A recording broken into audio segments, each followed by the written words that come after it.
Hey, welcome to Jeremiah Creek. If you haven't already, please hit the subscribe button. Hit that little bell to get notified when we do videos. This week, Bull couldn't be here, so we actually have been working on an idea to do some more shorter videos as going forward. Because on our hour-long podcast videos, we tend to go down rabbit holes and end up talking about all kinds of crap. So we wanted to maybe get some shorter 1 or 2 subject videos together and see how that works out. So this is the first one of those.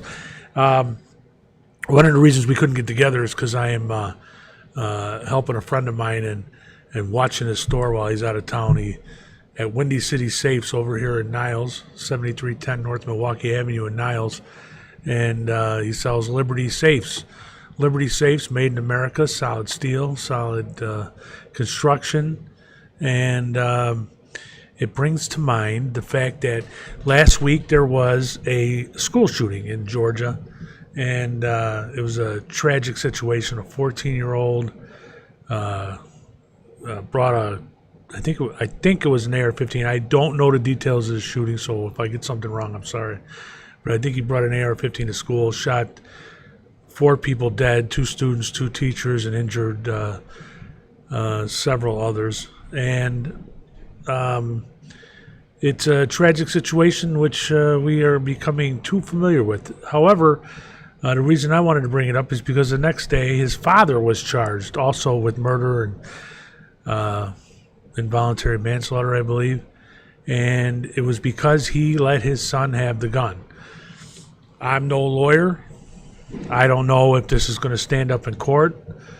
It seems to me that charging somebody just as a knee-jerk reaction, it seems that charging somebody with the actions of somebody else seems a little wrong, but I don't know what the laws are in Georgia or how those laws will stand up in court, so we'll have to see. I do know one thing, though. As a son of 2 police officers, as a Marine myself, as a high school member of the Lane Tech rifle team, and a Cub Scout at one time, and a 28-year police veteran, I have been around guns my entire life. I mean, literally my entire life. My parents' guns were hanging on a nail on the back of their closet door in their duty belt, and they would put them on every day and go to work. I learned how to shoot in the Cub Scouts. I was, like I said, on the high school rifle team, and then joined the Marine Corps, and then joined the police department. And things have changed. And there's no reason why you should be having your duty belt on the back of your closet door with your pistol there for easy access. Now, I know when I was a father of young kids and I had guns around the house, I made sure I taught my kids gun safety. One of the most important things I believe they taught us in the academy was that when your kids ask to see your gun, you should let them see your gun. They should understand that it is a tool that you use, like a carpenter uses a hammer, and that there is nothing wrong with wanting to look at it. There's nothing scary about it as long as they do it under the proper conditions, not by themselves, with you there. And then I taught them all, that you never take a gun without assuming that it's loaded and checking for yourself to make sure it's unloaded. I remember when I was in the Marine Corps, and really you can see this now if you go to gun shows or stand around a firing range with police officers, I have seen somebody get a new gun and they want to show it to their friend. So the person who's the owner will check physically, visually, stick your finger in the barrel, make sure that the gun is unloaded, and then hand it to their friend, who will then, right in front of them, 2 seconds later, check to make sure that the gun is unloaded physically, visually, cycle a slide a couple times, will then look at it, he'll hand it to another person, who will then physically, and they will all check it themselves. You will all. I told my kids, you always assume that the gun is loaded until you personally make sure that it's unloaded. Even if you stand there and watch 5 people check it, until you personally check it, it's not unloaded. But anyway, gun safety aside, one of the things you should do, especially if you have kids around, and especially if those kids have some issues, is you should have a gun safe. You should have a solid gun safe that you can put your guns in all the time, and you should lock them up. And you should understand that people, given the temptation, given the proper circumstances, will do something stupid. Good people will do something stupid.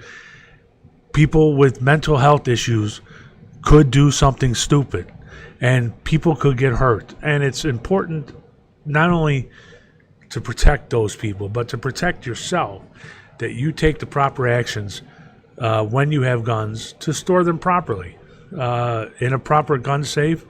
I mean, there's some big ones, there's some little ones down here. I always had one sitting on my nightstand because I don't have a big gun collection, or at least I didn't back then.